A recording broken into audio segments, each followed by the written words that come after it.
Hello, my friends. This is Jody J. Sperling, host of Becoming a Household Name. And I have been wanting to do a longer episode discussing my exploits as an author who intends to reach the entire world, all 8 billion and counting human beings on planet Earth with my fiction. Yeah. It's a totally ridiculous goal, and anybody who wants to reach 8 billion people is out of their mind. And that's still the goal that I have set for myself in my head. But it's also not the goal I've set for myself in my head. I sometimes want to chillax.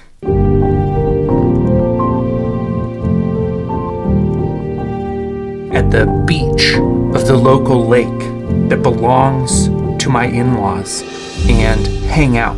And I know anytime I'm sitting on the sandy bank of the tiny little lake in Oakland, Nebraska, is a moment that I am not working hard to get my name out there in front of new readers. And so there is what I would call cognitive dissonance. I want Stephen King level fame plus some, and yet I'm not fully willing to do the things that someone would have to do to achieve Stephen King level fame. That's what we're going to talk about in today's episode. As of today, I have 928 followers on Instagram. I'm currently following 477 folks. I have 651 posts. These things matter, I suppose, because they kind of give you a window into the level of effort I'm putting into the platform. My most recent post was one I thought was kind of funny. I posted it last night just before going to bed. David Attenborough is doing a narration for one of his documentaries, and he's talking about blue-footed boobies. But you can guess how the actual one came out. And my caption was, "Reader, where did you learn to write such spicy bedroom scenes?" And then me with the narration from David Attenborough. Pretty great. I also tried one recently that was me narrating a life purpose or reason for writing The 9 Lives of Marva DeLonghi, and that one has gotten 914 views. It's not doing terribly, so I'm going to continue to try working with those and doing some more of the this is why I wrote The 9 Lives of Marva DeLonghi reels that really focus on me. So this is the first reel I've done in a while that actually features me. And this one I decided I would do a little bit of recycling around my house, some dishwashing and cleaning. So I'm talking, but also I'm kind of actively doing other things. I've heard from the people around town that a reel does better if somebody is kind of multitasking, if you can watch them doing something. So like talking head reels, not quite as good. So I'm focusing on multitasking while I'm doing these reels. Let's get to the main reason we're here, folks. I went 12 hours from Oakland, Nebraska to Columbus, Ohio for GalaxyCon. And I've had it planned on the schedule for quite some time.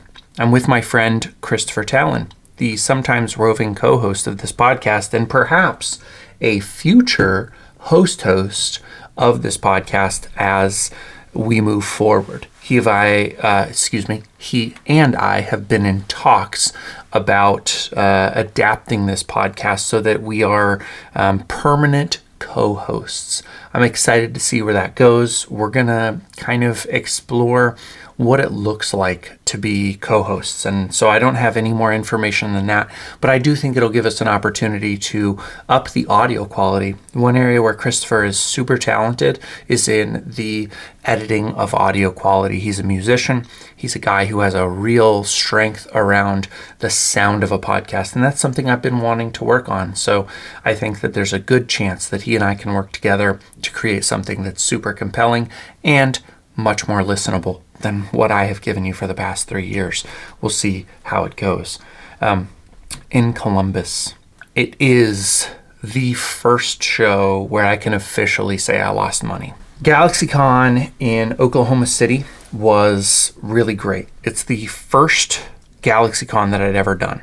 And day one, Friday, I sold 7 books. I was miserable. I didn't know how to even compartmentalize what I experienced. But I met a guy named David Joel Stevenson. You can listen to his episode on the podcast. I'll drop a link in the show notes for it.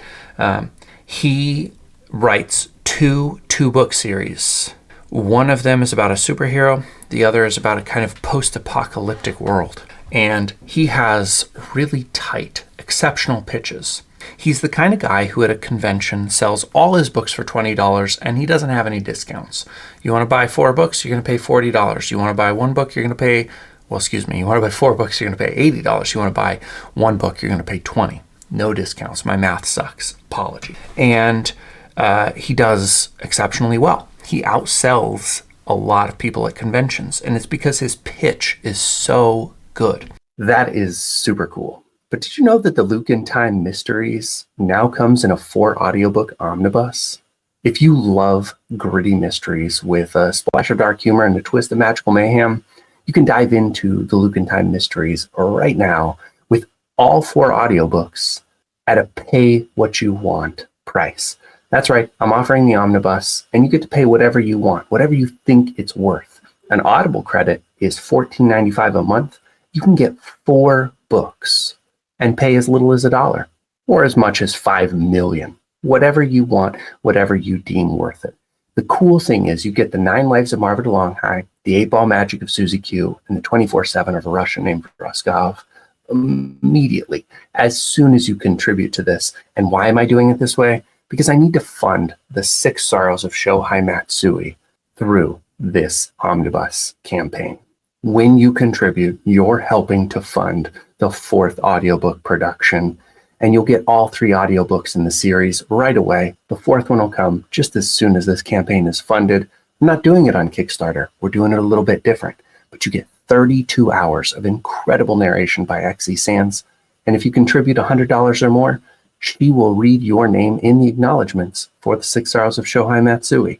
So if that's something that you're excited about being a exclusive member of this journey, click the link in the show notes or visit jodyjsperling.com and grab a copy of the omnibus today.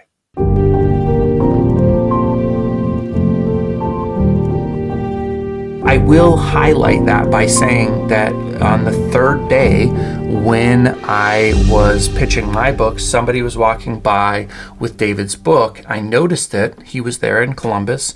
And I said, "Hey, do you need another book?" And the girl looked at me and she said, "I don't even need this one." And she held his book up to me and said, "Somehow he convinced me to buy this."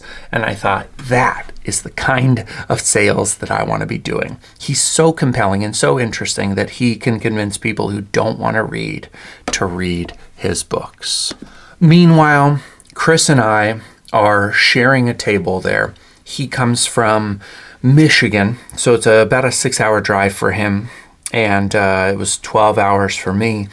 We're sharing this table, and a startling number of people are saying, "Oh, I ran out of money," or "I don't read," or "I'm going to take another lap around, I'll come back." And I couldn't figure out what was going on. It was just absurdly more challenging than shows that I have experienced. So I sold 7 books on Friday. And we finished that day, and I'm thinking to myself, okay, I've sold 7 books at a show. I sold 7 books at the Oklahoma City GalaxyCon last year. So maybe GalaxyCon, for whatever reason, attracts a certain crowd that really is opposed to Fridays. So we get back on Saturday, and I'm like, we are going to slay. But as Saturday is going by, and you're getting on towards 3 o'clock, 4 o'clock, and I'm bored out of my mind, and we're not selling books, and I'm thinking, what is going on? Something is wrong. The day wraps up, and I'm so exhausted. I'm very, very tired, and I'm not selling books, and I'm feeling resentful, and I'm feeling angry, and I'm really doubting myself. And we get to the end of the day, we all went out to Chipotle. I got a double chicken bowl with shredded cheese and sour cream. Put a little hot sauce. I use hot sauce for those of you who are curious about my diet. I eat all meat products, but I do cheat with hot sauce. I love it. So put a little hot sauce on there. I eat it. I have a super fun time with Chris, with David, who ate both nights with us, and with our friends across the alley who are artists. We had a great time. Went out both nights. It was super fun. But in terms of sales, total bust. Third day, hoping for the rescue, hoping that Sunday is the day that saves the show. And you guessed it, it didn't save the show. Still very few sales. We got close to 1 p.m. Show closes that day at 4 p.m. 6 p.m. Closes at 6 p.m. But around 1 p.m. I'm already thinking, when should I close? When should I close? And Chris and I have had different expectations. He hasn't done shows quite this big before. He sold enough books that he actually feels kind of positive about it. But I have sold so few books that I feel dismal. He's going to hang out to the bitter end. And we did. We hung out till 6. I had a 12-hour drive, so regardless, I'm going to get home late on, or I guess middle of the day Monday, no matter what I do. I'm not going to get home that night to sleep in bed with my wife. And so I'm kind of like, fine, we'll hang out the whole time. And we did. We hung out to the bitter end. And I lost money. I lost money on the show. It hurt. It hurt me. And the whole drive home, I'm really questioning my own personal ability to connect with readers, to sell books, to keep doing this. I don't know if you're aware of this. I think I've covered it on the podcast, but maybe I haven't talked deeply about it. Way back in June of 2023, after my Lubbock show, which ironically was a 12-hour show, 12 hours away, I looked at what was going on and I just thought, if I can't turn the corner by December, I think I'm done.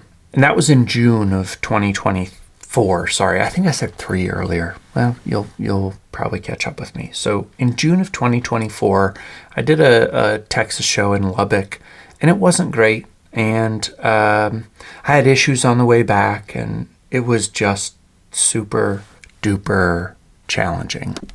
And I told Ashley, if we can't turn the corner and really see some strong evidence that my books are taking off, maybe it's time to look for a W-2, get a job and start contributing to this household and stop being a bum. And here we are in December, and I have a super bum show. All of me wants to keep going. We can afford to keep going. We can keep doing this. We are not in desperate, dire straits. And yet, I have to really consider, what am I doing? Is it worth it? Do people love my books? Are there enough books out there that the people who have bought them are going to start talking to their friends? Are we starting to create a word of mouth campaign that's really going to impact the world? All 15 billion of you. Yeah, if you're a good counter, you realize there's definitely not 15 billion people in this world yet. But that's the way I think about it. When Stephen King started writing books with Carrie, there were about 5 billion people on Earth. Today, he's publishing Holly and a new short story collection. He's got another one coming, and there are close to 8 billion people, almost double.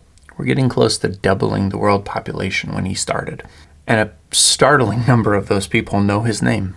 They've seen his movies, they've read his books, they're familiar with his footprint.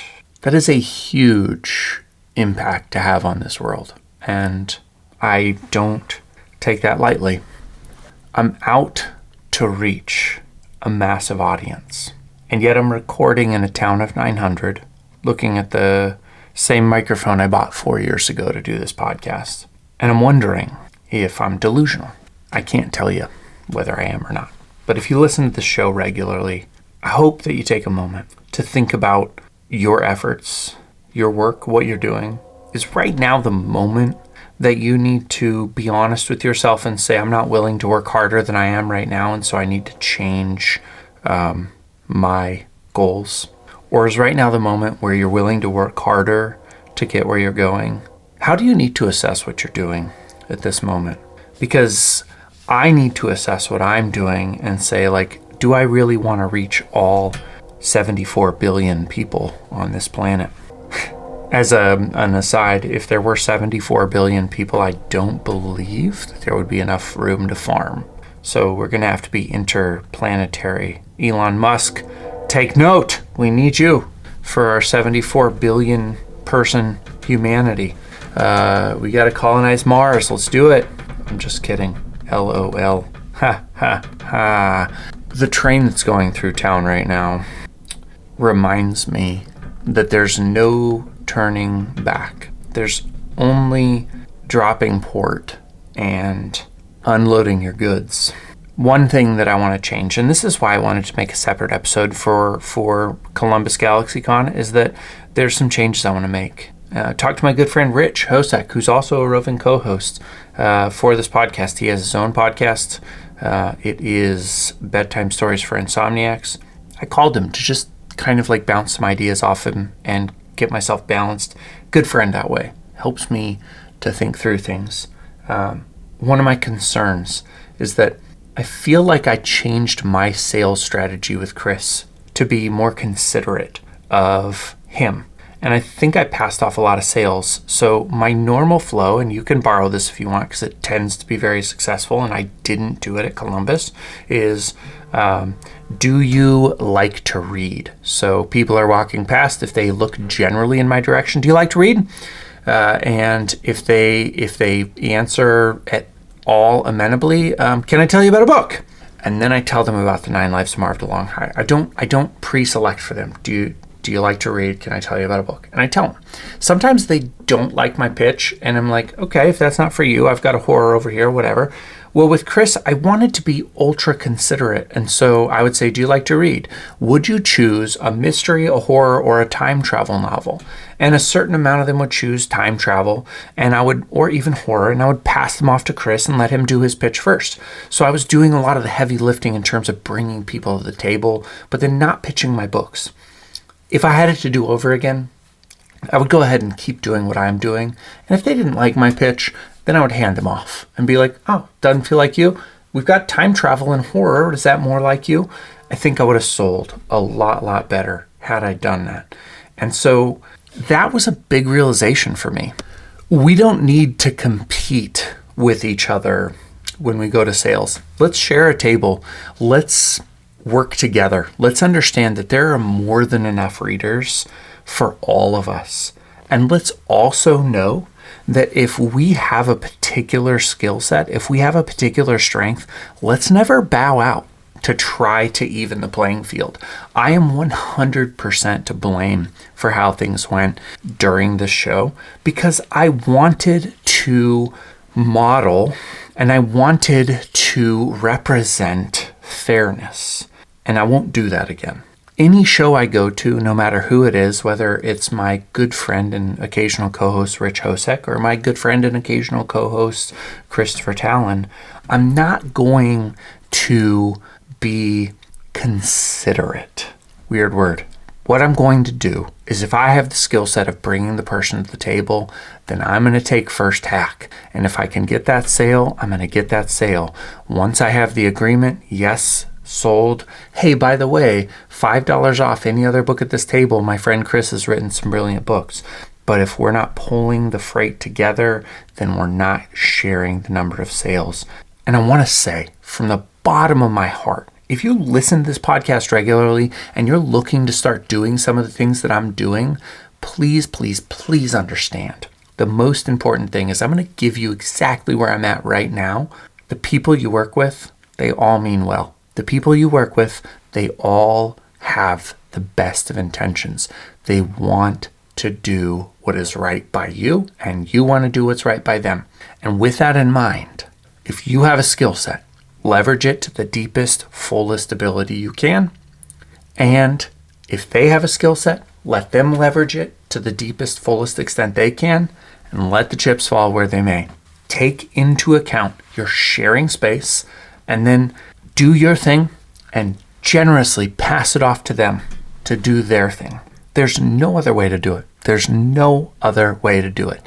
I've done enough shows now that I can 100% say, take care of you just like in a plane where you lose cabin air pressure, get your mask on first and then worry about them. It's the only way everybody wins. If you're like me, this sounds so goddamn like ego stroking, but I think it's also true, is that I don't want to hurt anybody, and I don't want to hurt anyone's feelings, and I don't want to be perceived as lacking in generosity. And so I gave up a lot that I could have had, and I just want to encourage you. You don't have to give it up. You can just do the very, very best you can, and then go from there. So I'm going to do the West Point Christmas Craft Fair tomorrow from 10 a.m. to 3 p.m. I'm going to have my sons there. It's going to be fun. It's going to be a bonding time. And hopefully I sell a lot of books and kind of put myself back in the green and remind myself of what I can do, what I'm able to do. Sometimes you're going to fail even when you do everything right by your own estimation, and that's okay. Take a moment to think and learn and experience. This is the best I can do and get better.